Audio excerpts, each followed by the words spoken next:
નમસ્કાર વડોદરાના બધા મિત્રોને. મારું નામ છે સાથી પારેખ અને હું વડોદરાની રહેવાસી છું. મને જેમ ખબર પડી કે અહીંયા એક્ઝિબિશન આવ્યું છે તો હું અહીંયા જોવા આવી and it is very beautiful. હું હમણાં જ કચ્છ જઈને આવી, બટ કચ્છમાં બી આટલું સુંદર વસ્તુઓ, આટલી સુંદર મને કલાકૃતિઓ મને જોવા નથી મળી જે મને અહીંયા જોવા મળી છે.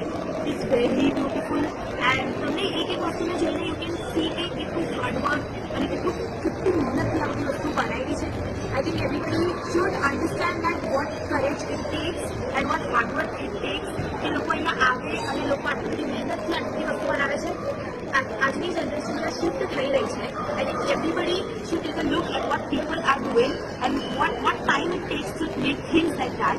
તો મને લાગે છે કે ફરીથી આપણે આપણા ગુજરાતનું જે ગૌરવ છે, આપણું અસલનું ગૌરવ, આપણી સંસ્કૃતિ છે, આ જ બધી વસ્તુઓ છે. આઈ થિંક બધાને જ અહીંયા આવીને અને આપણે બધી જ વસ્તુને જોઈને એકવાર વખાણ કરવા તો જેવું છે જ અને એકવાર જોવા આવવાનું બી છે જ અહીંયા. અને આઈ થિંક મને બી બહુ જ સારું ફીલ થયું.